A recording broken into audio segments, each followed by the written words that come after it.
Alors, ça m'a marre de Tetzain qui se lève Tafshin Tet. Ça m'a marre que le rabbi l'a dit pour les 40 ans de son mariage. Parce que le rabbi, donc il s'est marié Yudet qui se lève. Et le rabbi précédent, lors du mariage du rabbi de la Rabbanite, il a fait plusieurs mamarim. Il a fait mamar le jour du mariage, il a fait des mamarim pendant les Sheva Brachot, il a fait des mamarim pendant Shabbat Ratan. Donc quasiment pendant tous les Sheva Brachot, le rabbi précédent il a fait des mamarim.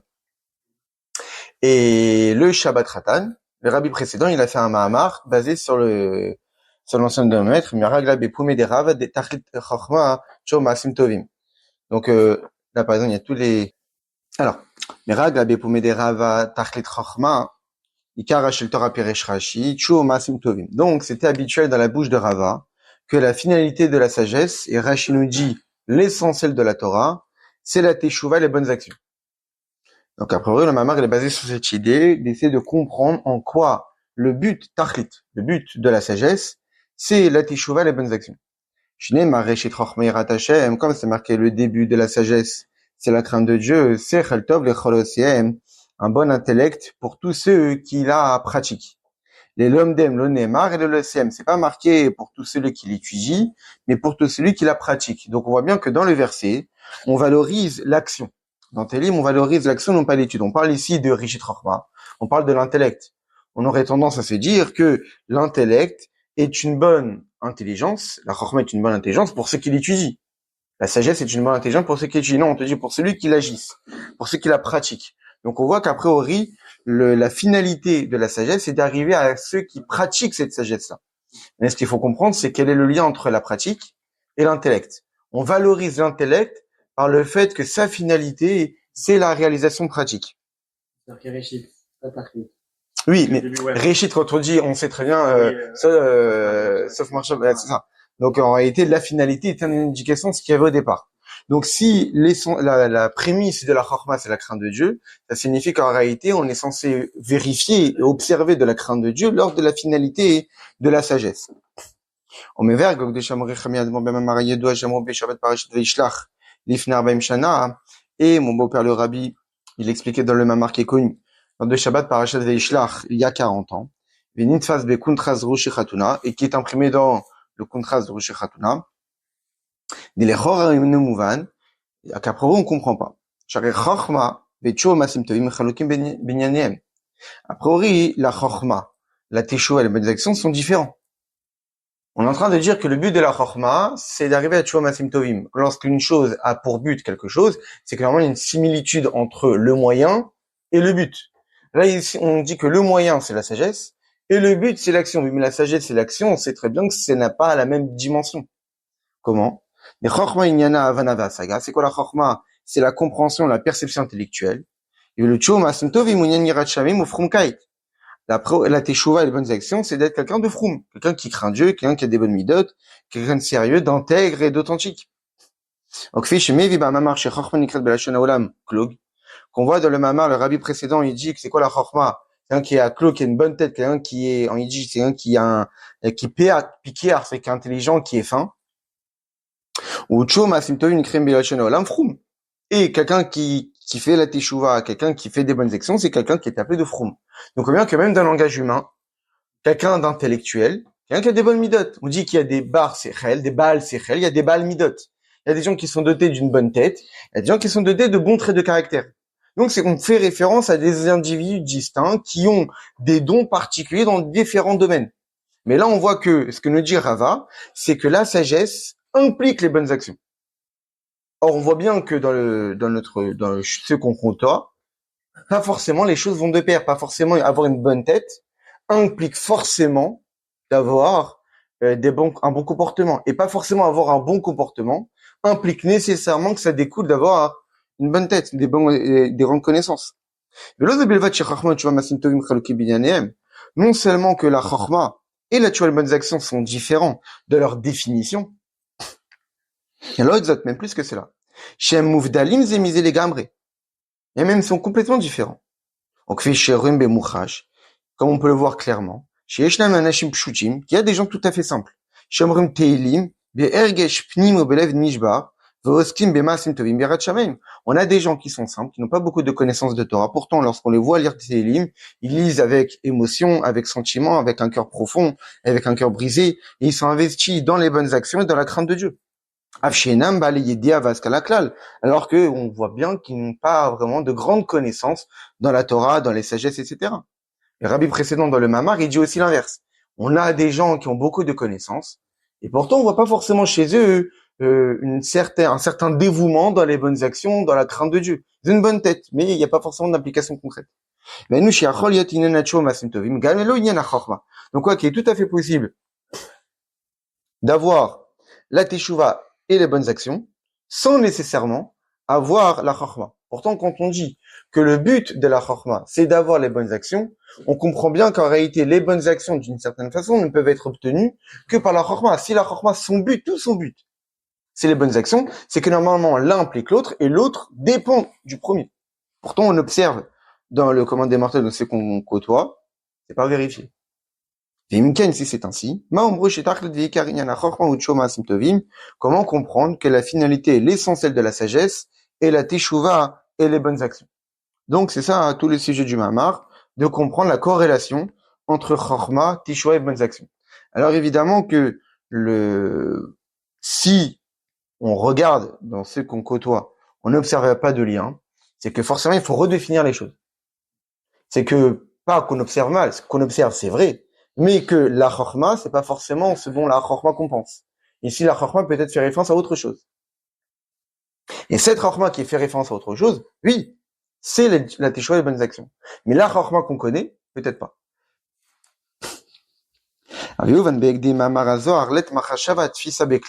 Pour comprendre tout cela, il faut d'abord comprendre l'enseignement du Zohar qui nous dit qu'aucune pensée n'est capable de le saisir. On ne peut pas saisir Dieu par la pensée. Mais on peut saisir Dieu par Reuta de Liba, ce qu'on appelle la volonté du cœur, c'est-à-dire la volonté profonde du cœur, c'est-à-dire ce qui est au plus profond de nous-mêmes, notre essence, notre profondeur. À travers notre essence et notre profondeur, on peut attraper Dieu. On peut attraper l'essence de Dieu, on peut faire qu'un avec Dieu si on est capable d'utiliser notre essence, notre yichida, notre identité la plus profonde. Par contre, à travers notre réflexion, on ne peut pas saisir Dieu. On ne peut pas saisir l'essence de Dieu juste par notre marshava, par notre tête. On peut le saisir par notre identité, on peut s'attacher à Dieu par notre essence en tant que juif, mais par notre réflexion, on ne peut pas. Et donc là, le rabbi va, en se basant sur le mamar du rabbi précédent, il va expliquer pour quelles raisons par l'intellect on ne peut pas saisir l'essence, et pour quelles raisons par Reuta de Liba, ce qu'on appelle la volonté profonde du cœur, ce que l'homme veut au plus profond de lui-même, là on peut attraper l'essence de Dieu. D'abord, pourquoi avec la marche avant on peut pas? Veille-nous. Les Tevat B, quand on dit qu'on ne peut pas le saisir, de qui on parle? Cela fait référence à l'essence de Dieu. Alors c'est intéressant, dans le mamar du rabbi précédent, et regardez la note 8, dans le mamar dans sa Vav, le rabbi précédent et le rabbi Rachab ne disent pas Atzmutu Idbarech, l'essence de Dieu. Ils disent Atzmutu Rensof, l'essence de la lumière infinie de Dieu. Alors on pourrait dire que de façon générale c'est pareil. Et c'est intéressant que les termes sont différents. Mais de façon générale, ça fait allusion au même niveau divin. Et à propos de l'essence de Dieu, on dit, on ne peut pas saisir la pensée, par notre pensée, on ne peut pas saisir Dieu. Parce que l'essence de Dieu ne peut pas être saisie par la pensée. Parce que la pensée, par définition, c'est quelque chose qui est intellectuel. Ça signifie qu'à travers notre tête, notre réflexion, on ne peut pas atteindre l'essence de Dieu, on ne peut pas la comprendre. On ne peut pas comprendre l'essence de Dieu. Pour quelle raison on ne peut pas comprendre l'essence de Dieu? Parce qu'à propos de l'intellect, je vais te prendre note. Il y a deux façons, il y a deux niveaux, il y a deux étapes dans la réflexion. Il y a Chorma ou Bina. Il y a la Chorma, l'idée intellectuelle, et il y a Bina, le développement intellectuel, Shem Aïn, Veyesh, qui sont définis dans les textes de Chassidut comme étant le néant et l'existant.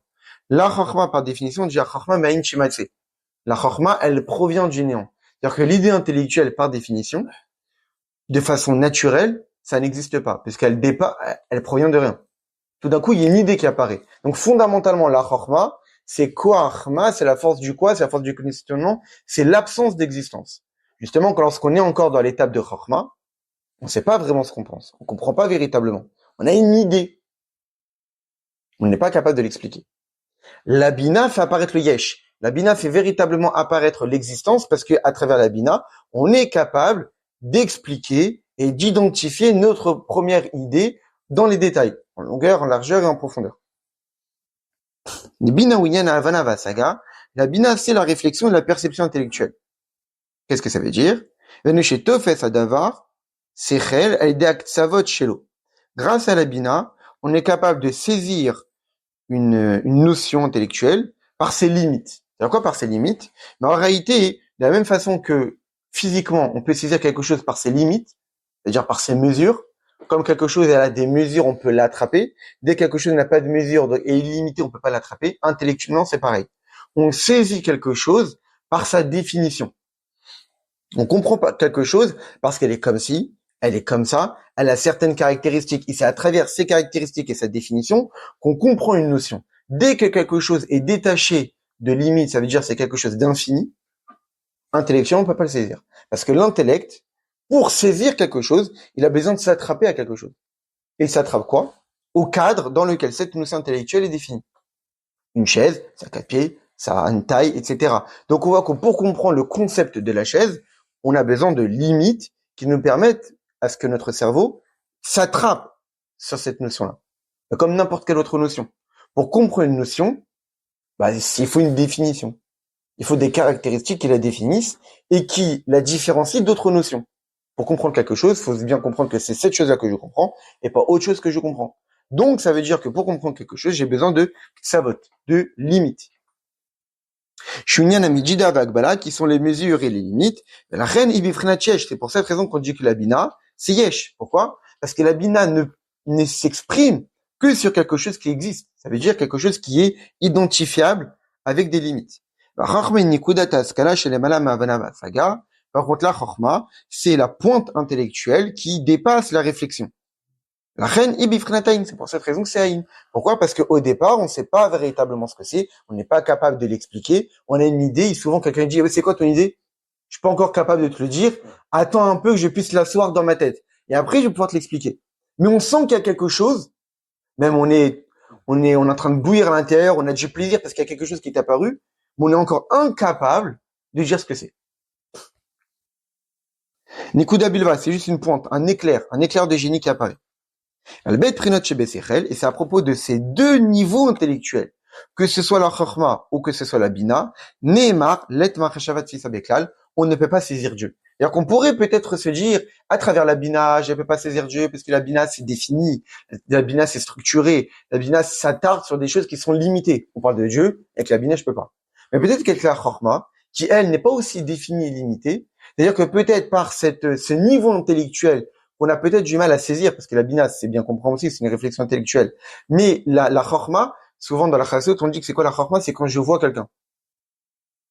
La bina, c'est quand je cours vers la chose, donc je me rapproche et donc je vois de plus en plus c'est qui est cette personne. Et le da'at, c'est que je l'attrape. Donc la chorma, c'est que je vois ce que c'est au loin. Je suis incapable de définir, mais je le vois. On pourrait peut-être se dire qu'à travers la chorma, puisque ce n'est pas quelque chose qui est limité, c'est pas quelque chose qui est défini, c'est quelque chose qui est encore abstrait. Donc, par une capacité abstraite, peut-être que je peux saisir l'abstrait, qui est l'essence de Dieu. Alors ici, le rabbi nous dit que non. Pourquoi? Uminakal et la kaved. Donc, maintenant, le rabbi va expliquer pour quelle raison. Par la chorma et la bina, on ne peut pas saisir l'essence de Dieu, du plus simple au plus complexe. C'est-à-dire quoi du plus simple? Des prinat bina, parce que, par la bina,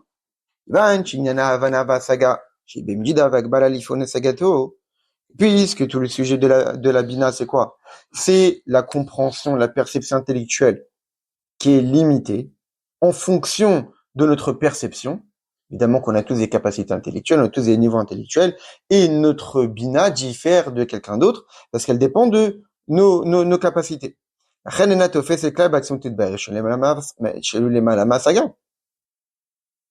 comme à partir du moment où la bina, c'est quelque chose qui s'exprime sur des limites, qui s'exprime sur une définition d'une certaine notion intellectuelle, à partir de ce moment-là, elle ne peut pas saisir l'essence de Dieu, qui dépasse toute notion de perception, qui dépasse toute limite. L'essence de Dieu est définie par rien, l'essence de Dieu est limitée par rien, donc puisqu'elle est limitée par rien, il n'y a aucun moyen pour que la Bina puisse l'attraper.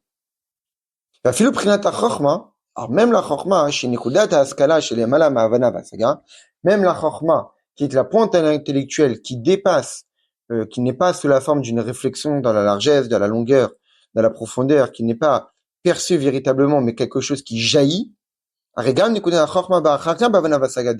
puisque cette idée, par définition, a vocation de devenir quelque chose de détaillé, la Chorma, par définition, a pour vocation de devenir de la Bina. Au début, il y a la Chorma, et ensuite, par la Bina, on comprend ce qu'il y avait de la Chorma. La Chorma n'a pas pour vocation de rester Chorma. Quand on a une idée, le but, c'est qu'on puisse la saisir entièrement. C'est limité. Quoi? Ça va être limité En fait, c'est de la clarifier. C'est qu'au début, on a l'idée, et ensuite, on essaie de véritablement rentrer dans les détails pour savoir ce que c'est. Donc, au début, on a une idée générale de la chose. Le rabbi précédent, par exemple, dans le Mamar, il dit que quand on comprend quelque chose, au début, on se dit, je l'ai comprise.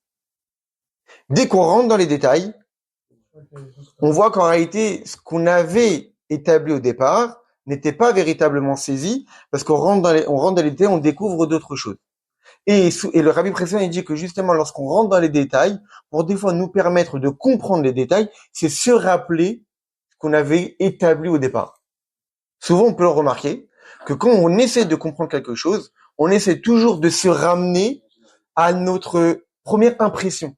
Quand on dit souvent les premières impressions sont bonnes, ça veut dire qu'en réalité, c'est peut-être un abus de langage, mais la première impression qu'on a de quelque chose, elle va nous permettre par la suite de comprendre les détails lorsqu'on va rentrer dans le système de la Bina. Donc là, Chorma, c'est la même chose en maths. Tu as un truc particulier, tu vas revenir au théorème général. C'est ça, exactement. C'est ça. Et après, il faut essayer de l'appliquer dans le cas particulier.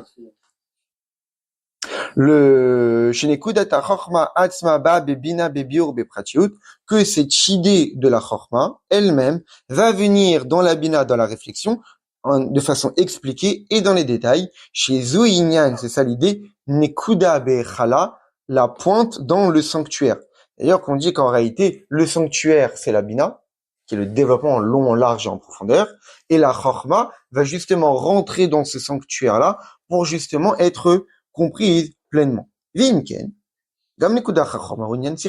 Donc même l'idée de chorma est quelque chose d'intellectuel, puisque au départ c'était pas compris, mais ça veut dire ça va être compréhensible. Donc puisque en fin de compte ça va être compréhensible, ça va être saisi, ça signifie qu'au départ c'était lié à la notion d'intelligible. La chorma c'est pas quelque chose qui est inintelligible, c'est quelque chose qui est intelligible, sauf qu'au départ c'était pas encore détaillé pour que ça puisse être compris. Et maintenant, puisque ça a été détaillé, ça a été compris.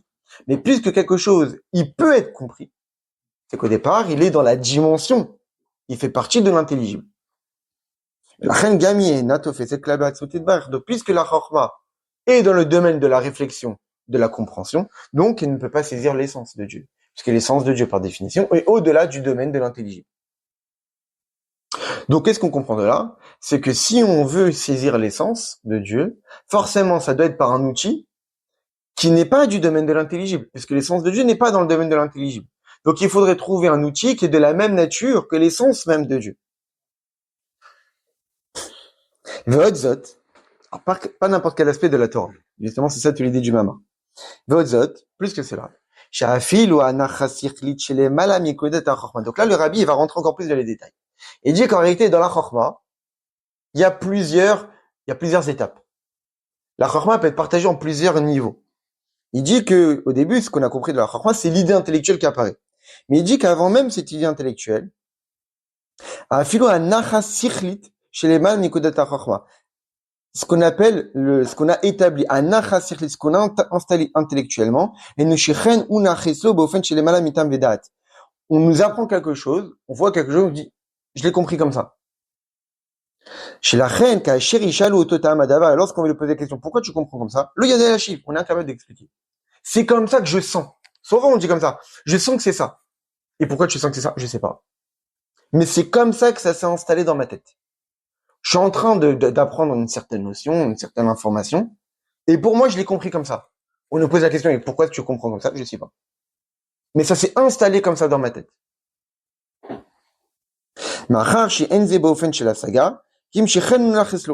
C'est pas quelque chose qui est intellectuel. Il n'y a pas de réflexion derrière. Il y a pas eu, c'est juste, ça s'est installé comme ça dans ma tête. Ça s'est posé comme ça. Je sais pas ce que c'est, mais ça s'est posé comme ça. Et je le vois comme ça. Azal lektelzir ba'im, ça veut dire que c'est comme ça que je le prends. Ou les dargissa est d'un autre côté. Et nous akuklas bara, les fichinan ou nacheso. Donc je suis incapable d'expliquer si c'est posé comme ça. Et j'ai pas besoin de l'expliquer. Je ne sens pas le besoin de m'expliquer ce que c'est, puisque je vois que c'est ça. J'ai compris que c'est comme ça. Mais même si ça a été posé ainsi, ça reste quelque chose d'intellectuel, puisqu'on parle que je l'ai compris comme ça. Donc, par définition, c'est quelque chose qui est lié à l'intellect. Donc, par définition, c'est lié à la compréhension, à la réflexion de la bina. Donc, on ne peut pas saisir l'essence de Dieu. Quelqu'un qui dit que pour moi, Dieu, c'est ça, et il croit que à travers ce qu'il a perçu, il peut s'attacher à l'essence de Dieu, c'est faux. L'essence de Dieu ne peut pas être perçue ni par une réflexion approfondie, ni par une idée qui apparaît, ni même par quelque chose qui s'est installé comme ça. Par une perception qui est tombée comme ça sur ta tête. Si on rentre dans les détails,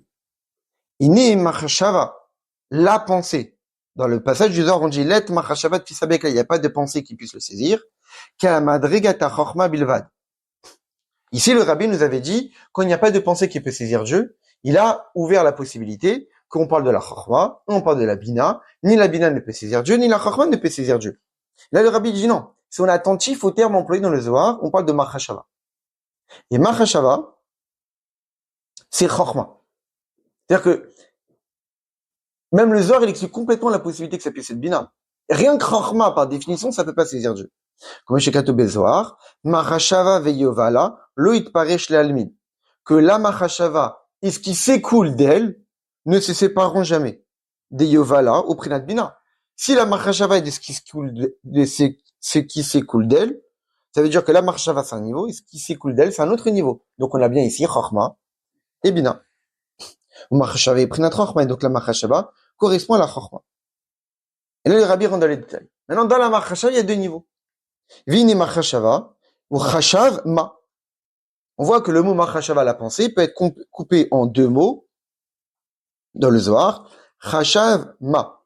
Il pense, ma, quoi. C'est-à-dire quoi? Chashav ou anachasechlit, c'est une pensée. Donc ici, le rabbi nous dit qu'en réalité, dans la chachma, on peut voir deux choses. On peut voir le côté chashav, c'est-à-dire quelque chose qui s'installe. C'est une pensée. C'est comme ça s'est installé dans ma tête. Anachasechlit. Ou ma, et c'est quoi le quoi? Ou prinat ariya de chachma, c'est le niveau visuel de la chachma. On voit souvent que on met en opposition la chachma qui est la vision intellectuelle et la bina qui est l'écoute intellectuelle. La vision intellectuelle, c'est quelque chose qu'on voit, on a immédiatement un aspect général de la chose. L'écoute, c'est qu'on nous raconte une histoire, donc c'est à travers des détails et des détails et des détails qu'on commence à saisir la chose dans sa globalité. Mais on a besoin de voir les détails qui sont rajoutés parce qu'on est en train de nous raconter. Par contre, par le regard, on a tout. C'est un peu la même idée. La chorma, on a dès le départ, il y a l'idée qui apparaît, donc on a le tout. Et la bina, il y a les détails qui rentrent. Donc on voit l'opposition entre chorma qui est la vision et la bina qui est la réflexion et qui est l'écoute. Mais en réalité, dans la chorma, il y a plusieurs niveaux. Et la vision de la chorma, c'est un niveau de la chorma, le plus haut niveau. On peut dire du coup que la bina c'est l'écoute, ce qu'on entend, et la chorma, et le dad c'est la vision. C'est ce que tu regardes et que tu écoutes. Non, la chorma c'est la vision. Le da'at, c'est la vision intérieure. Je parle de vision physique, c'est-à-dire ce que tu vois dans la rue. Ah, ce qu'on voit dans la rue, c'est les yeux. Ouais, donc les yeux, c'est da'at alors? Non, les yeux, c'est autre chose. Les yeux, c'est autre chose. Là, on parle ici du niveau intellectuel. Dans l'intellect, dans la réflexion, il y a ce qu'on appelle la vision intellectuelle. Souvent, on dit, je vois ce que tu dis. Bon, c'est un abus de langage. Mais on voit bien qu'une sorte de corrélation entre la vision et la réflexion. Il y a la vision physique, il y a la vision intellectuelle. La question est, est-ce qu'à travers la vision intellectuelle, même si c'est assez difficile d'identifier parce qu'on parle des niveaux extrêmement profonds de notre étape de réflexion et que la plupart d'entre nous, on n'a pas forcément de maîtrise de toutes les étapes qui se passent dans notre tête lorsqu'on est en train de réfléchir. Souvent, dans les mamarim, on voit qu'on nous donne vraiment tous les détails de comment ça commence de la neshama, de la nefesh, jusqu'à arriver à la bina, aux dates, etc. Nous, quand on réfléchit, bon, on n'a pas conscience de tout cela. Mais les rébim qui ont une maîtrise totale du corps, du monde, de tout, ils savent nous donner dans les détails tous les étapes. Et là, donc là, le rabbi nous dit qu'en réalité, dans la chorma, il y a plusieurs choses. Au début, on a vu qu'il y avait la nekuda, l'idée. Au-dessus de l'idée, il y a ce qui est posé. Ça veut dire quelque chose que on a pressenti que c'était ça. Du coup, la chorma, c'est marshava ou est-ce que c'est plusieurs niveaux. Machashava, c'est chorma. Maintenant, dans machashava, il y a deux choses. Il y a chashav, ima. Chashav. La chorma aussi, on dit chorma, c'est koachma, exactement. Donc, on voit bien qu'il y a aussi cette idée de entre les deux. Et donc, chashav, c'est l'idée qui s'installe. Ima, c'est la vision. Ah oui. Prenataria des chorma, qui est au niveau de la vision de la chorma, chez les mala, l'orak minkudata chorma, chez bachaka bavana vasaga debina, que la vision intellectuelle n'est pas uniquement supérieure à la pointe de la chorma, qui par la suite deviendra quelque chose de défini, d'expliqué. La gamme anachasirlit, parce que ce qu'on a posé n'est pas forcément l'idée qui est apparue, c'est l'idée qu'on a eue, qu'ensuite on va l'amener de la bina. Ce qu'on a eu comme impression de départ, elle n'est pas vouée forcément à devenir quelque chose qui est expliqué, mais liée à la notion d'intellectuel. Pourquoi? Parce que la vision intellectuelle n'est pas liée à quelque chose de compréhensible. On ne peut pas l'expliquer, on ne peut pas le définir, c'est pas quelque chose qu'on voit comme étant quelque chose d'intellectuel, c'est une sorte, une vision, mais sans être capable d'expliquer quoi que ce soit. Et pourtant, pourtant on dit que même ça, la pensée ne peut pas saisir Dieu. Chez Klaloutinyan Marshava, c'est-à-dire tout l'aspect de la Marshava. L'orak prenat Rashav, pas uniquement le Rashav, c'est-à-dire pas uniquement l'idée qui s'est installée dans ma tête. Et la gamme prinatma, mais même le quoi, ça veut dire même la vision. Et ne te fais pas de barre, nous les fichiers gamme, ria des chorma, pour être sefet orba nachasichlit, les gamme avena ba sagesh besichel. Pourquoi? Parce que ce que notre intellect est capable de voir de la notion intellectuelle, mais qui n'est pas capable de l'expliquer, va avoir un impact dans notre réflexion pour avoir plus de facilité à le comprendre. C'est-à-dire quelqu'un qui a été capable, quand il a commencé à ouvrir sa tête pour une certaine notion, et que sa tête a été capable de voir quelque chose, cette vision qu'il a vue, qui pourtant ne va pas l'expliquer, qui pourtant ne va pas participer à sa réflexion dans les détails pour comprendre cette notion, mais cette vision-là ne va pas être expliquée. Mais cette vision-là va l'aider à mieux comprendre. Ça veut dire que souvent, ce qu'on a vu au départ, donc là, le rabbi précédent dans le Mahamar, au Dalet, il dit qu'en réalité, comme on l'a dit tout à l'heure, il y a la chimia et la réa, l'écoute et la vision. Et là, on parle ici évidemment écoute intellectuelle, vision intellectuelle. Il dit, comme on peut le voir clairement, que même quand on saisit quelque chose en y enlevant en allant vraiment chercher dans la profondeur, mais en l'expliquant avec largesse et de façon organisée, ordonnée, on peut commencer à expliquer qu'une notion nous dépasse complètement. Parce que là, on parle de saisir l'essence de Dieu. L'essence de Dieu, c'est quelque chose qu'on ne peut pas saisir directement. On peut peut-être se dire que je peux comprendre l'essence de Dieu, je peux saisir l'essence divine, non pas ce qu'elle est, mais ce qu'elle n'est pas. Ça veut dire, je montre ô combien elle nous dépasse complètement. C'est une certaine façon de saisir quelque chose. C'est-à-dire qu'on trouve des lettres, des mots, qui vont être des réceptacles pour exprimer ce qu'on a compris. Par contre, dans la vision de la chorma, il n'est qu'un kamash et daber basé vesberenu. Tous les efforts qu'on peut fournir avec notre parole pour expliquer et pour détailler, od ein adavar mais voir les gagmaré, ça ne sera jamais assez expliqué. Les lettres et les mots ne seront pas assez des réceptacles pour emmagasiner la lumière qu'on avait. C'est-à-dire souvent quand on veut expliquer quelque chose à quelqu'un, parfois, même si on est un grand orateur, on est doué pour expliquer les choses. Il y a parfois certaines choses qu'on a ressenties intellectuellement, mais dont on est incapable de trouver les mots pour les expliquer. Pourquoi? Parce que c'est pas de l'ordre de l'écoute, c'est de l'ordre de la vision. C'est-à-dire ce que la personne a compris, c'est pas quelque chose qui peut être expliqué parce que c'est de l'ordre de la vision intellectuelle. C'est quelque chose qui est extrêmement profond, qu'il a ressenti intellectuellement, mais dont il est incapable de transmettre. Alors, extérieurement, on pourrait se dire, parce qu'il a peut-être pas très bien compris la chose. Parce que souvent, on dit, si une personne est capable de l'expliquer, c'est qu'il a compris. S'il n'est pas capable de l'expliquer, c'est qu'il n'a pas vraiment compris. Ça peut être vrai, peut-être, dans tout ce qui relève de l'écoute intellectuelle. Dans tout ce qui relève qui peut être saisi intellectuellement. Mais dans ce qui relève de la vision intellectuelle, quelqu'un peut avoir perçu quelque chose, mais sans être capable de l'expliquer, parce que tout simplement, ça ne peut pas être expliqué. Et là, le rabbi précédent donne le fameux exemple du Harizal. C'est ça. Mais ça, c'est même pour n'importe quoi.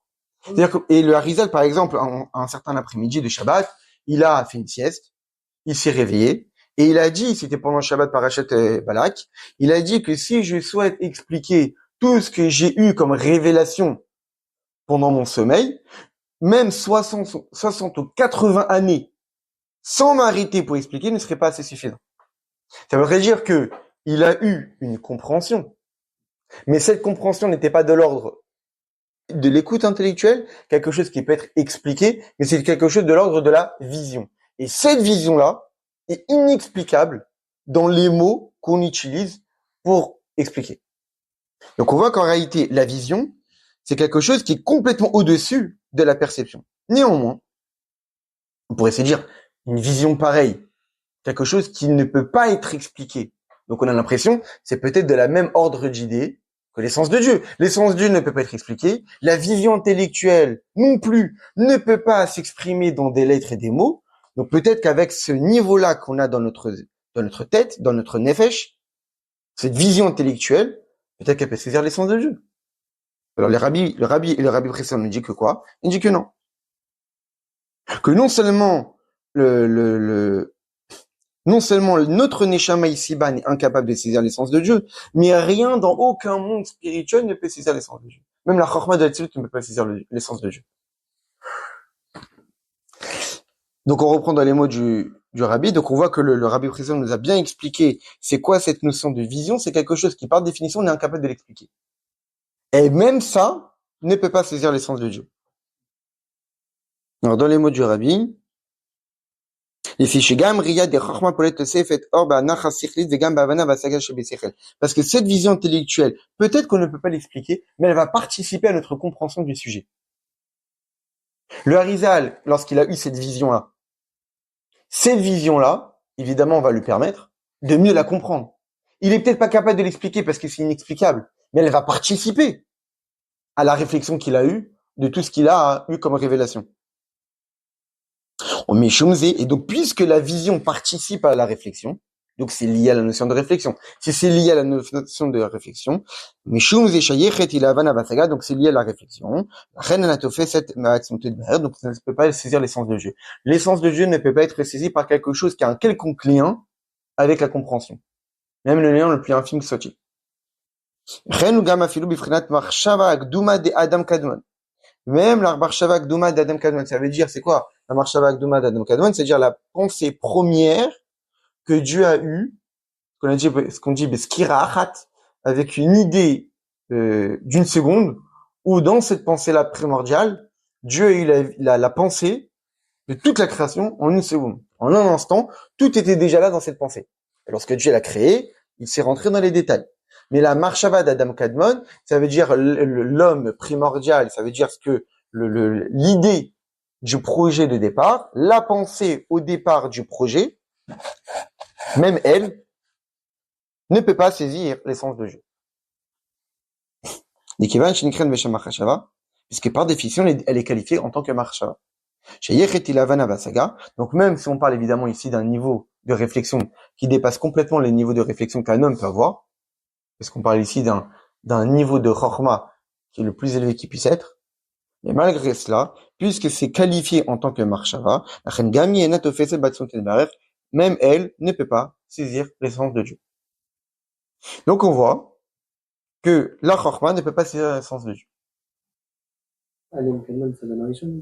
Non, Adam Kadmon, c'est le niveau premier qu'il y a eu lors de la création, avant la création physique, la premier niveau de la création. Et donc là-bas, qu'est-ce qu'il dit? Il dit qu'Adam Kadmon fait référence à la volonté et à la pensée première de tous les mondes lorsque Dieu a eu l'idée de les créer. Donc ce qu'on appelle le Keter Aklali. Dans chaque monde, il y a le Keter, qui est le niveau le plus élevé.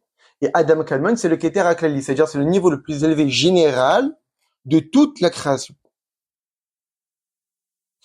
Donc cette volonté, même si cette volonté-là, il y a eu tous les détails de toutes les précisions, toutes les caractéristiques, tous les critères de tous les mondes, du monde le plus élevé au monde le plus bas, le nôtre, et tous ces chez Kol, et tous ces détails-là, ça veut dire tout ce qui existe pendant les 6000 ans de la création, tout ça est apparu dans cette idée-là. Cette idée-là, c'est Hachem qui l'a eu, c'est un dévoilement divin. C'est-à-dire que Akadosh Baruch Hu, on ne peut pas le définir comme une marche, on peut rien dire sur l'essence de Dieu. Mais de l'essence de Dieu, Dieu, il a fait émettre une lumière divine à travers une correction. Cette lumière divine-là, lorsqu'il y a eu l'idée première de la création, il y a eu ça à l'intérieur. Maintenant, tous ces détails-là, dans cette pensée-là, évidemment, ne sont pas différenciables, ne peuvent pas être partagés, mais ils sont définis comme un éclair, une apparition, skira achat. Chez Tsofe ou Mabit Atsof Koladorot Beskira achat, on s'est marqué que Dieu, il observe et voit toutes les générations en un seul instant.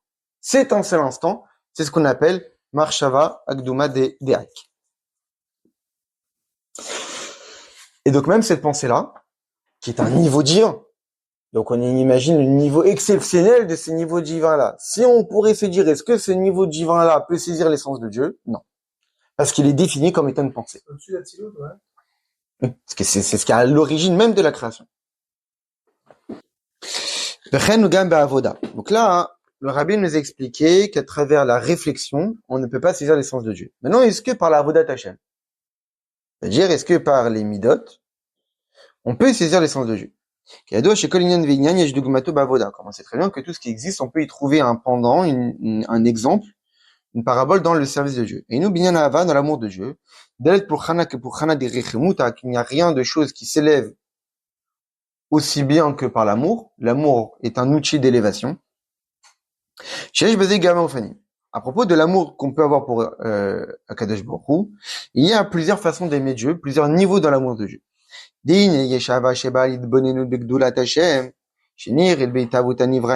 y a l'amour de Dieu qui découle d'une réflexion sur la grandeur de Dieu, visible à travers la création. Dieu, on peut pas le comprendre, mais on peut peut-être, parce que pour aimer quelqu'un, il faut savoir qui c'est.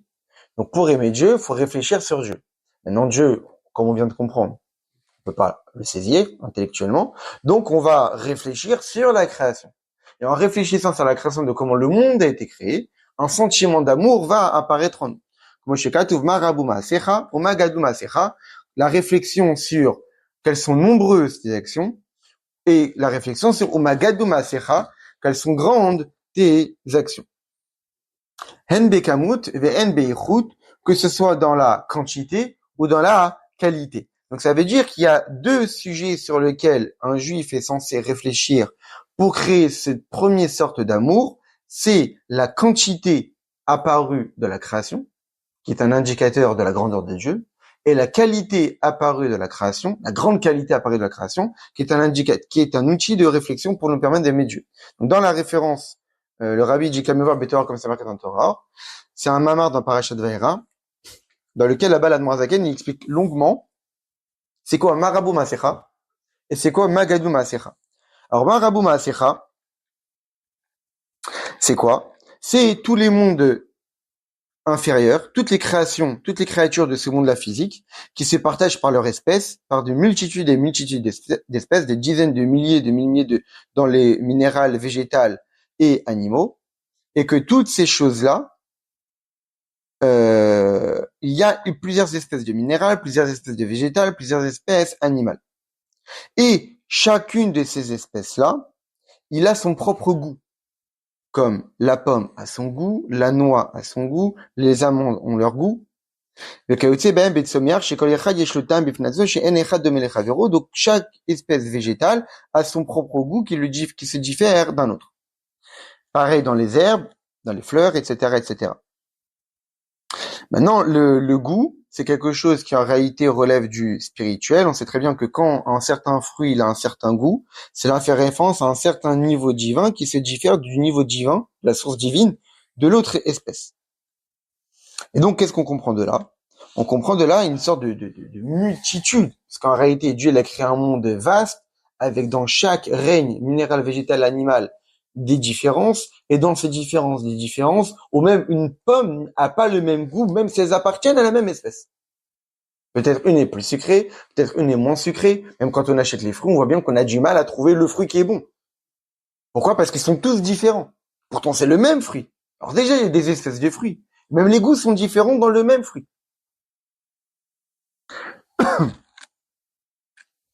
Très bien. Et donc, il explique là-bas à la Doin Zaken comment apparaissent ces différents goûts dans la création. Alors, c'est quoi Magadou? C'est les mondes supérieurs, les anges, les âmes, qui ont du plaisir de Dieu, et aucun plaisir n'est similaire à un autre. C'est-à-dire, le plaisir qu'a un ange du divin n'est pas le même plaisir qu'une neshama a du divin. Comme c'est marqué que plus tard, Akadosh Baruch Hu, il fera hériter à chaque tzaddik, Shai Olamot, 310 mondes. Comme c'est marqué, la Anchilo Aveyesh, à ceux que j'aime, je leur fais hériter Yesh, Shai, les 310 mondes. Après, on comprend pas. Pour quelle raison il faut que chaque tzaddik ait autant de mondes? Il a autant de biens, il a autant de business, il a autant de... Pourquoi il a besoin de tous ces mondes-là? En réalité, la Zaken me dit parce que la récompense de la misa, c'est la misa elle-même. Et en réalité, c'est quoi? C'est que à travers la misa, on fait descendre un plaisir divin pour qu'il puisse profiter du rayonnement de la Shrina. Et chaque mitzvah a son propre plaisir propre. Et donc, puisque un tzaddik ne ressemble pas à un autre tzaddik dans sa façon de servir Dieu, dans son amour de Dieu, dans sa crainte de Dieu, il y a un tzaddik qui va réagir de telle façon, il y a un autre tzaddik qui va réagir d'une autre façon.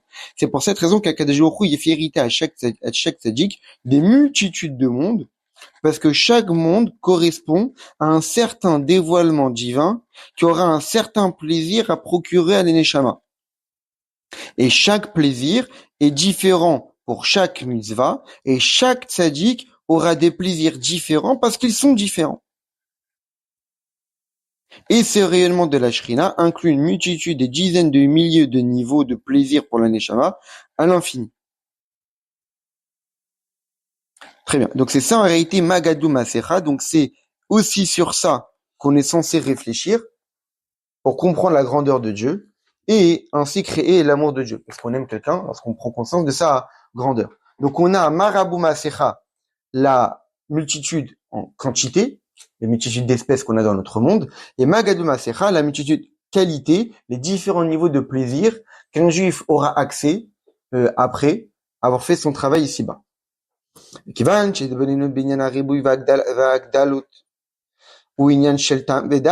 puisque la réflexion à propos de la multitude ou de la grandeur, c'est quelque chose qui est tam vedat, c'est quelque chose qui est compréhensible.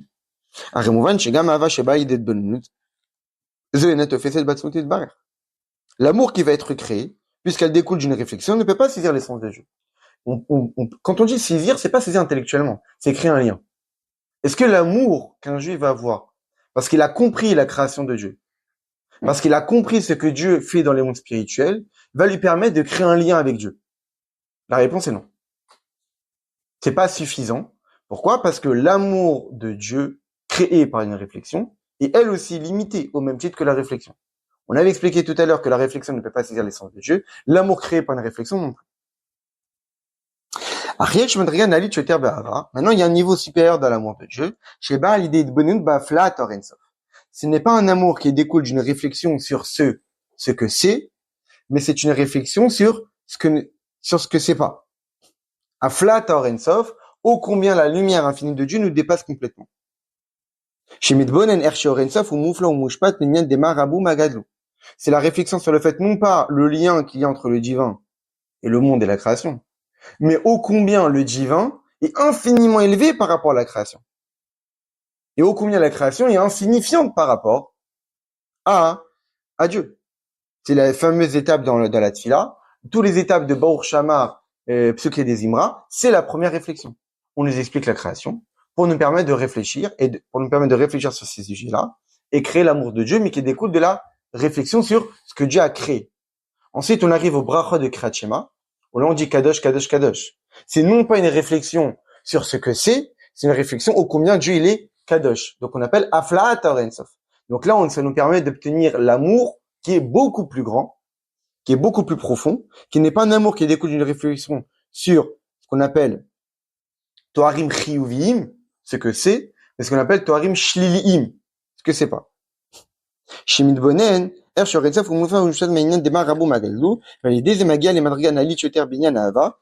à cela, il arrive à un niveau d'amour beaucoup plus grand. Pourquoi? Parce que là, il n'est pas rentré en connexion en Dieu en tant que créateur. Là, il est rentré en connexion à Dieu en tant qu'être suprême qui dépasse la création. En prenant conscience que toute la création n'a été créée que par un rayonnement divin, que c'est insignifiant, c'est Yesh Me'ayin, que le monde a été créé que par 10 paroles. Imaginons c'est quoi dire 10 mots pour nous, c'est insignifiant par rapport à toute notre vie. Donc c'est quoi 10 paroles créatrices pour Dieu? C'est insignifiant. Donc le monde dans lequel on est, qui est vaste, qui est gigantesque, c'est insignifiant. Donc en réalité, on prend pas conscience de ce que c'est, on prend conscience de ce que Dieu dépasse complètement la création. Malgré tout, ça reste une réflexion. Seulement cette perception-là n'est pas de ce qu'on appelle Yidiat Achiyuv, comprendre ce que c'est. Comme quelqu'un qui réfléchit sur ce que Dieu a créé, de multiples et variés de la création, ou de multiples et variés qualitativement dans les mondes spirituels en tant que plaisir. C'est de comprendre quelque chose en disant ce que c'est pas. Ce n'est pas physique, ce n'est pas bête, ce n'est pas moche, etc., etc. Chez Gamze ou Inyan chez la saga, ça aussi, ça reste une réflexion. Alors, on n'est pas capable de dire ce que c'est le divin. On est capable de dire ce que le divin n'est pas. Même si cet amour de Dieu est beaucoup plus grand. Parce que cet amour de Dieu est une émotion, est un sentiment qu'on aura pour Dieu, non pas sur son lien avec la création, mais sur sa suprématie par rapport à la création. Donc c'est un amour qui est beaucoup plus profond, beaucoup plus grand, parce qu'il est attaché à un niveau du divin qui est beaucoup plus élevé. Pour autant, ça reste quand même une réflexion, une certaine façon de réfléchir. Donc puisque c'est une certaine façon de réfléchir, alors ça ne peut pas saisir l'essence de Dieu. Tu fais ça, Beklal, parce qu'aucune pensée ne peut saisir Dieu. Donc de là, qu'est-ce qu'on comprend? Que ni la réflexion ne peut saisir Dieu. Que ce soit la bina, que ce soit la chorma, que ce soit la nekuda la chorma, que ce soit la nacha sirlid, que ce soit la reya sirlid. Même dans la hava, que ce soit la hava qui découle des bonenoutes, de marabou magadlou, ça ne peut pas créer d'attachement avec Dieu, parce que ça découle d'une réflexion. Même la hava qui découle de Aflat Or Sof, non plus, parce que c'est lié à la notion de réflexion. Alors comment on peut saisir Dieu? Comment on peut s'attacher à l'essence de Dieu? C'est quand même ce qu'on doit faire. On est censé dévoiler l'essence de Dieu sur terre. Même si la pensée ne peut pas saisir Dieu, mais comme il peut être saisi par Reuta Deliba. Donc Reuta Deliba, c'est un certain niveau d'amour de Dieu. Mais ce n'est pas un amour de Dieu qui découle d'une réflexion. C'est quoi? De quoi on parle ici? Reuta Deliba Ratson Alev, littéralement, la volonté profonde du cœur, est bien supérieur à l'amour qui découle d'une réflexion. Car même s'il est vrai que l'amour, c'est une volonté. Parce que l'amour, c'est de la même étymologie que Ava, et Ava en hébreu comme ça, ça veut dire la volonté. La reine Ava mais vieille taratson. C'est pour cette raison souvent que quand on aime quelque chose, on le désire, on le veut. Et donc on voit bien que puisqu'il y a un lien entre l'amour et la volonté, on comprend qu'en réalité que quand on aime quelque chose, on le désire. Ou shava bal ideratson, ou peut-être dans l'ordre inverse, quand on veut quelque chose, alors on est attiré par elle et donc on va l'aimer. Mais comme une zeruta deliba. Néanmoins, tout amour qu'on peut avoir, qui découle d'une réflexion, n'est pas reuta deliba. Shinyana ou ratson atzmi chez les malam etam vedat. Ici, reuta deliba, c'est quoi? C'est ce qu'un homme désire pour aucune raison. Il n'y a pas de raison logique, il n'y a pas d'explication à ce désir. C'est quelque chose qui est profond, quelque chose qui est intrinsèque, quelque chose qui relève de l'essence de la personne. Machalazé, évidemment, l'exemple fondamental de ce qu'un homme désire sans aucune explication, ou mavata ben el c'est l'amour qu'a un enfant pour son père. Vavata avel ben, et l'amour qu'un père a pour son fils. Chez qui est un amour essentiel, qui ne découle d'aucune réflexion. On n'aime pas pour quelque chose, on aime parce qu'on aime. Et c'est par cet amour-là que justement il y aura un lien d'essence qui va être créé entre le père et le fils. Ce lien d'essence ne peut être retrouvé nulle part ailleurs. Le rabbi précédent, le Mamar, il dit qu'en réalité, on voit bien que un enfant est capable de réveiller chez le père un attachement qu'aucune autre personne, un père qui entend un cri, si c'est son enfant, il va bouger à l'intérieur de lui-même, tout va trembler, tout va bouger, parce que c'est le cri de son enfant. Si c'est une autre personne, il va être touché, mais pas du tout de la même façon. Parce que quand c'est son enfant, c'est son essence.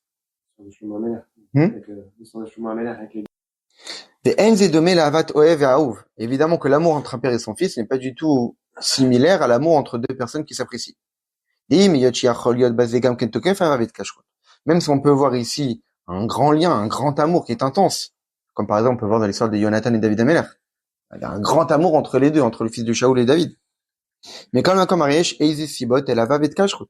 Il y a néanmoins des raisons de cet amour et de cet attachement.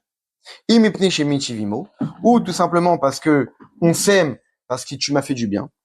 Chez eux, Ergesh, chez Adavar ou Tovlo, donc c'est le ressenti que cette personne ou que cette chose-là me fait du bien. Au mitzad deilu, il va mal chez ou ishmeoulé. Ou tout simplement parce que j'ai conscience que cette personne-là est une bonne personne, est une personne avec des grandes qualités intellectuelles, émotionnelles, qui vaut la peine de l'aimer. Des fois, on peut aimer une chose parce qu'elle est bonne pour nous. Des fois, on peut aimer une chose parce qu'elle est bonne. Aucun rapport avec nous. Du coup, c'est pas la personne que j'aime, c'est je m'aime à moi, au final. Enfin, dans un certain sens. C'est-à-dire, oui. Je l'aime parce qu'il me fait du bien, donc je m'aime un petit peu à moi. Oui, exactement. C'est notre amour qu'on a pour nous qui nous pousse à aimer cette personne-là. Ouais. Mais c'est aussi l'amour pour le comportement de cette personne-là. Alors oui, on en bénéficie. Chez Zéou et Ergesh Adavar ou Tov Be'etzem.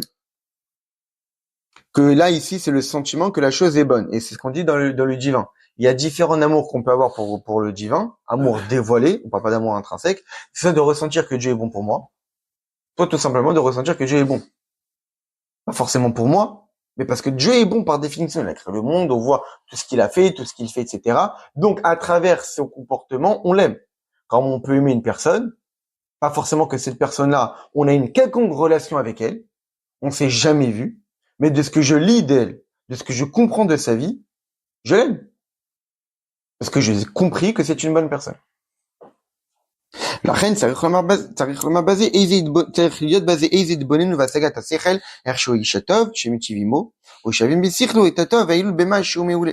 donc on voit qu'il faut une certaine réflexion, une certaine raison pour que je puisse aimer cette personne, soit parce que cette personne est bonne, parce qu'elle me procure du bien, soit parce que j'ai compris intellectuellement que cette personne elle est bonne, elle est grande. Et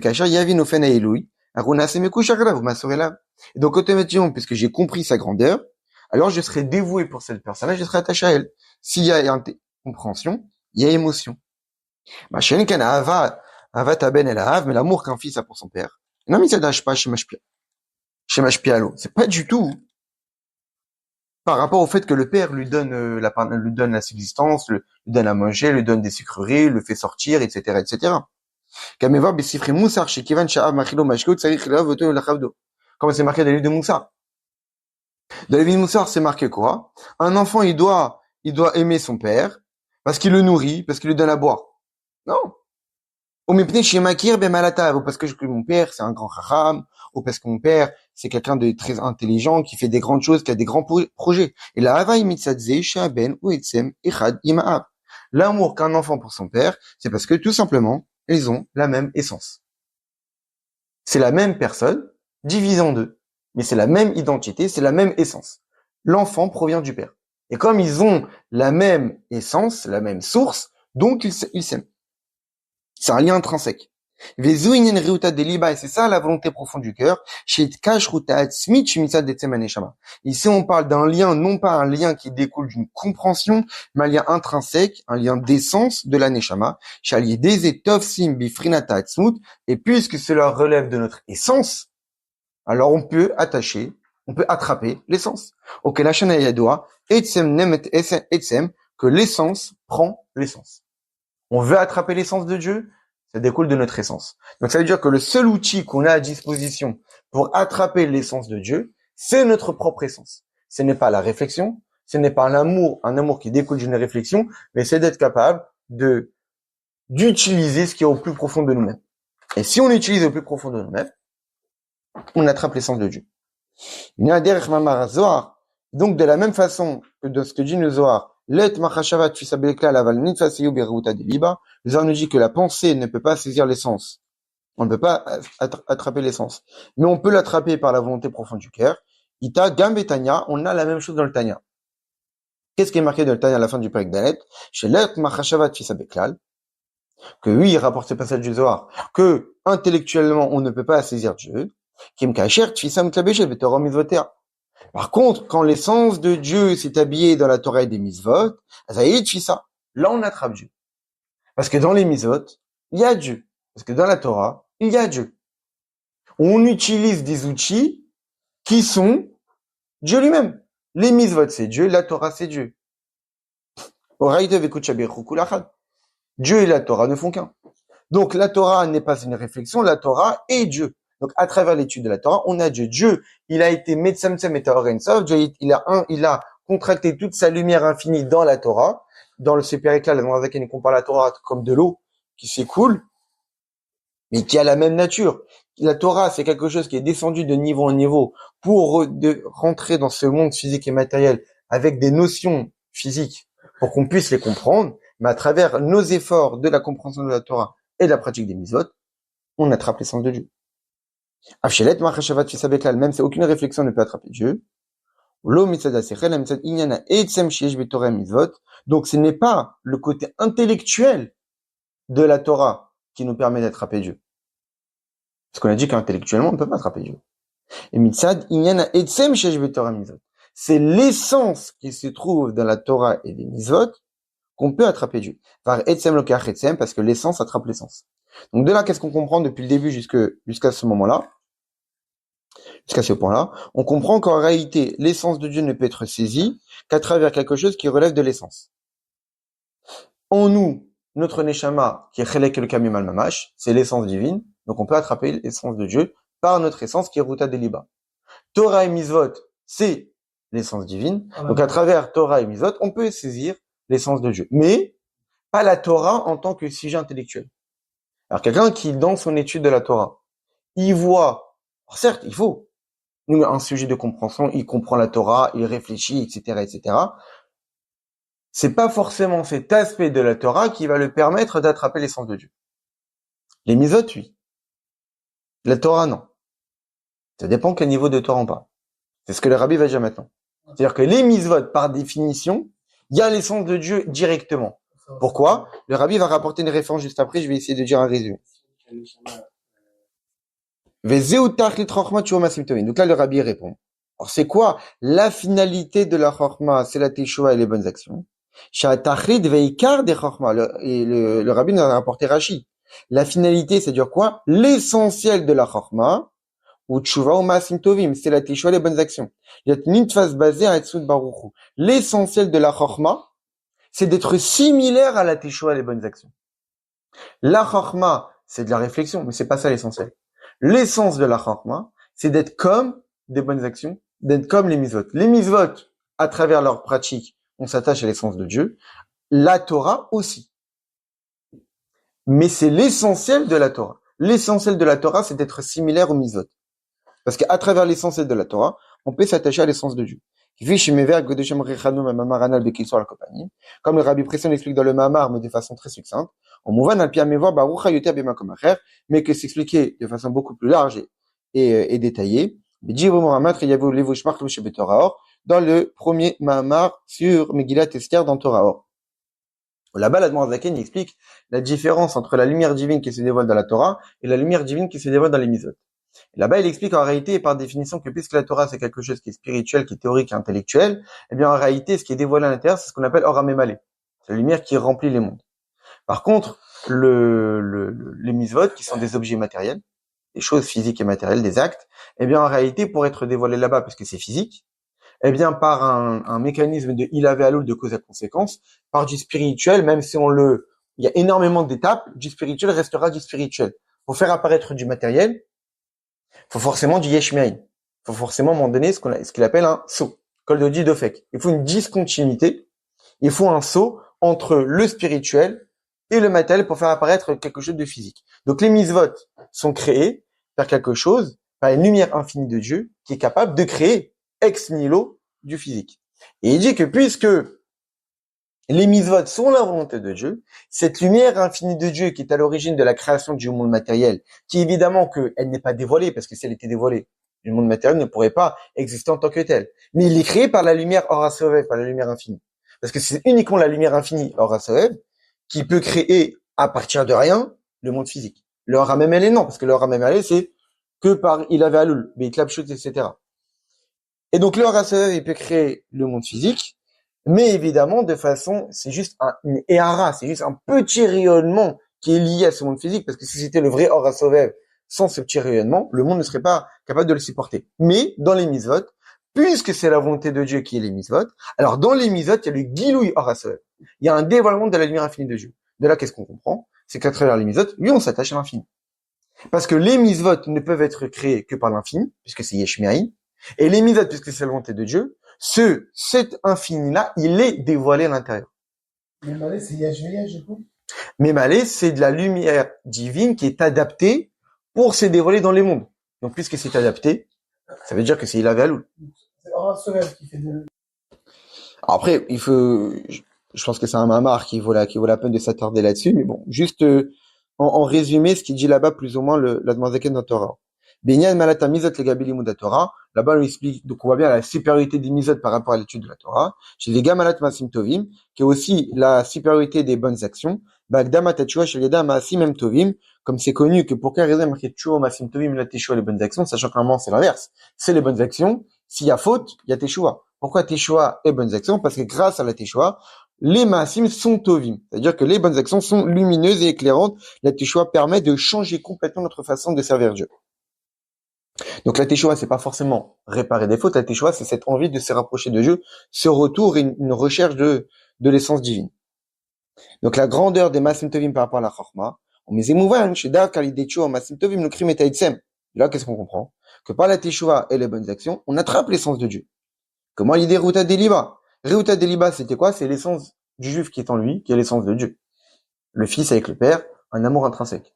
La teshuva et les bonnes actions, c'est pareil. La teshuva et les bonnes actions, c'est l'essence divine qui se dévoile ici-bas. Donc, à travers les mitzvot, on peut attraper et s'attacher à l'essence de Dieu.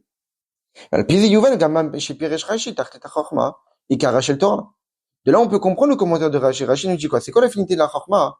C'est l'essentiel de la Torah. Qu'est-ce que Rashi veut nous dire? Tu sais que la chorma, c'est la Torah. Nous l'idée ici qui se cache derrière le commentaire de Rashi, c'est que même dans la Torah, il y a une essence. C'est-à-dire que pas toute la Torah nous permet d'attraper à l'essence. Et là, chez eux, Ikara, chez le Torah, c'est l'essentiel de la Torah. Ce qu'on doit rechercher, puisque notre but, c'est de dévoiler l'essence de Dieu, pour attraper l'essence de Dieu dévoilée sur terre, on ne doit pas se suffire uniquement de l'aspect superficiel de la Torah. Comme l'explique le Rabbi Rachab.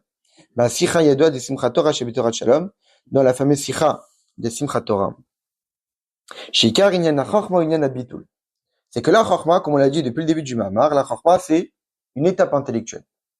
Le Rabbi Rachab nous dit que dans Chochma, il y a un certain aspect de la Chochma qui est ce qu'on appelle le Bitul. On voit bien que dans le Zaken de le Tanya, dans une note dans le Tanya, il dit là-bas que pour quelle raison la lumière infinie de Dieu se dévoile à la Chochma, pourquoi la Chochma est la première sphira dans laquelle la lumière infinie de Dieu, l'infini, se dévoile en premier lieu, parce que la lumière infinie de Dieu ne peut se dévoiler que dans quelque chose qui est totalement annulé à elle. À partir du moment que quelque chose a une existence propre, Elle fait barrage à l'infini. L'infini n'est dévoilé que dans il n'y a rien d'autre que elle. Donc, l'infini divin ne peut se dévoiler que dans quelque chose qui ne fait pas barrage à son dévoilement. Qu'est-ce qui ne fait pas barrage à son dévoilement? Le bitoul. Quelqu'un est attaché à Dieu, qu'est-ce qu'il s'est battu à Kadosh Baruch Hu. Donc c'est pour cette raison que la Chachma est la première sphira qui permet de dévoiler la lumière infinie de Dieu dans tout le Seder Ishtalshelut, parce que par définition, profondément, la Chachma, c'est quoi? C'est bitoul. La Chachma, elle a sa propre structure. Elle a plein de détails. Il y a énormément de sujets dans la Chachma. Quand la gamme on peut voir la Chachma comme étant une étape intellectuelle. Mais si on veut savoir c'est quoi l'essentiel de la Chachma, c'est quand on l'enlève et on la déshabille de tous les autres aspects qu'elle peut avoir, chez une Yanabitul. La Chachma, c'est cette idée d'être totalement annulée. Comme là-bas, le Rabbi Rachab l'explique, Gam, regardez le mot yiddish, jargon, jargan. C'est quoi le jargon? C'est quoi l'adage? Ouais, bon. Le jargon, c'est quoi? Ibergevenkeit, c'est Messirut. C'est le dévouement. Ça veut dire que là-bas, le Rabbi Rachab de la Sikha, il rapporte le fameux enseignement de l'Omed en Pirkei Avot, Ezo Chacham, Alomed Mikol Adam. C'est qui celui qui est sage, celui qui apprend de tout homme. Pourquoi? Parce que quelqu'un, il cherche la Chachma, c'est quelqu'un qui est dévoué pour cette sagesse, au point qu'il est prêt d'apprendre de tout le monde. Quand on voit quelqu'un qui est peut-être plus jeune que nous, quand on voit quelqu'un qui n'est peut-être pas forcément aussi intelligent que nous, quand on voit quelqu'un qui n'a peut-être pas forcément les mêmes mœurs, les mêmes normes que nous, on pourrait se dire, je vais apprendre de lui. Quelqu'un qui s'empêche d'apprendre quelque chose d'une autre personne, ça prouve qu'il n'est pas totalement dévoué. Donc il n'est pas Chacham. Chacham, c'est quelqu'un qui est massour, quelqu'un qui est complètement dévoué à cette sagesse-là, au point qu'il est prêt à apprendre de n'importe qui, sans même faire attention à qui il a affaire. Parce que pour lui, ce qui l'intéresse, c'est la chachma. Donc la chachma, c'est le bitoul, c'est l'annulation, c'est le dévouement, c'est l'abnégation. Il n'y a pas de condition, il n'y a pas de règle. La chachma, c'est un dévouement total. C'est ça l'essentiel de la Torah. C'est l'essence de la Torah. Quand on veut avoir l'essence de la Torah et s'attacher à l'essence de Dieu, c'est bitoul. Chercher le bitoul dans la Torah, chercher le dévouement, chercher l'abnégation, chercher la totale annulation de nous-mêmes pour ne voir que Akadosh Baruch Hu. C'est ça l'idée. C'est quoi la finalité de la Chachma? C'est pas que, grâce à la Chachma, je vais faire tes choix et bonnes actions. Non. C'est quoi l'essentiel de la Chachma? C'est d'être similaire à la Teshuvah et les bonnes actions. Sheikara shel Torah, ou she'al-yada l'okrim et ha'etzem. C'est que l'essentiel de la Torah, grâce à elle, on attrape l'essence de Dieu. Comme la Teshuvah et les bonnes actions. Et donc, lorsqu'un juif, il fait Reuta Deliba, et là, il est capable d'exprimer l'essence de sa neshama. Ou lorsqu'un juif, il fait les mitzvot, ou lorsqu'un juif, il est attaché à l'essence de la Torah, alors il permet d'atteindre le dévoilement de l'essence de Dieu qu'on obtiendra Bezrat Hashem, l'Achid Lavo, étant futur, comme chez Kato, Vinig, les Gvodavaï, Vera ou Kolba Sayardav, qui Pia Veille Djiber, que l'honneur de Dieu se révélera, et que toutes les chairs verront tous ensemble que c'est la bouche de Dieu qui parle. La Teshuvah, comme tu as dit, c'est à la fois une recherche d'Akadosh Baruch Hu qui est faute ou pas, mais le rabbi précédent, il donne l'exemple, il dit, parce que comme on l'a dit, l'amour d'un enfant pour son père. Mais l'amour d'un enfant pour son père, il est naturel, mais il peut aussi être réveillé dans certaines circonstances par l'éloignement. Quand un enfant est éloigné de son père, tout d'un coup, il y a l'amour du père qui se réveille et qui va le pousser à rechercher son père. Donc en réalité, la Teshuvah est une sorte aussi d'expression des Reuta Deliba, d'une certaine façon. Quand un juif est éloigné de Dieu, c'est vrai, Teshuvah, c'est pas que quand il y a des fautes. Mais même quand il y a des fautes, on parle ici de cette Teshuvah, parce que quand un juif il a fait des fautes et s'est éloigné de Dieu, tout d'un coup, il aura ce désir, il y a cet amour qu'il a pour Dieu intrinsèque qui va se révéler et qui va le pousser à se rapprocher d'Akadosh Baruch Hu. Donc même la Teshuvah, dans le sens le premier du terme, qui est la Teshuvah après des fautes, et ce niveau d'essence, d'attraper l'essence. Parce qu'il y a cette recherche qui a été provoquée par l'éloignement.